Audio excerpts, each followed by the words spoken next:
Here we're back at the turbo. I kind of skipped ahead quite a bit this time because I broke the infamous oil feed fitting. Of course, over tightened it, which everyone says they do, and they always order extras. I don't have an extra. Anyway, so it says the next step was to remove these throttle bodies.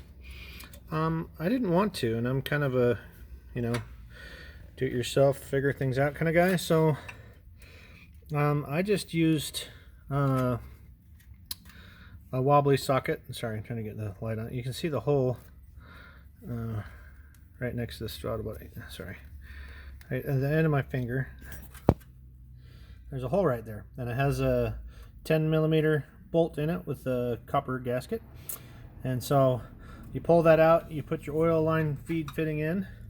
Obviously I broke mine and already removed it. I removed the throttle position sensor after I broke it, so, and you're not supposed to do that, but I'll tell you what, dude, you can get that in there without pulling the throttle bodies if you choose to do so. I'm not saying it's a good way to do it, but that's what I'm doing. I mean, you got to put it back on exactly where it was, but I actually put it in without removing that, but after I'd removed the broken threads, I removed the sensor to get better access.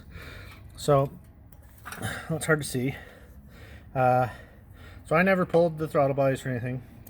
The oil feed line is right here, and it goes down in there at a 90. It runs over to the top of the turbo. I have left all my lines loose. I haven't tightened anything yet.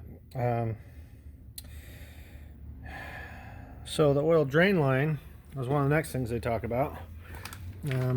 They put the fitting here. This aluminum fitting goes on the bottom of the turbo. You get the gasket, hook up the oil feed or drain line, and that routes over by the timing cover there. And they're going to have us tap that in there. They haven't had me do that yet. And then they have us put all the braided lines on, as you can see.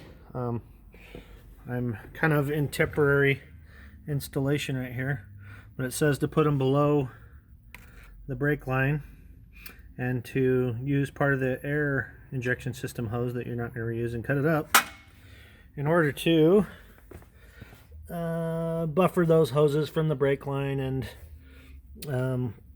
whatever else I might rub on, because basically you're just putting a barrier between the stainless steel lines and anything that might rub a hole in them.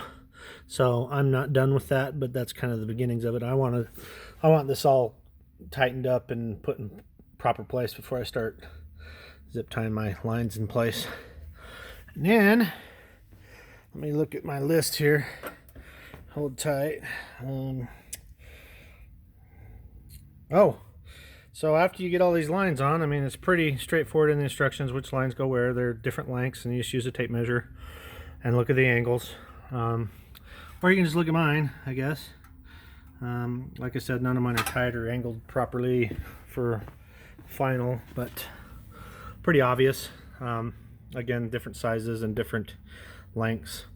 But the exhaust, that was the next step I just did.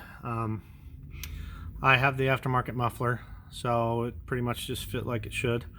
I just installed the little elbow back on the muffler and jammed this thing in there, put the gasket on the turbo, bolted it up. But pretty easy. I gotta say, once this thing's torn down, the install's been cake. So pretty much.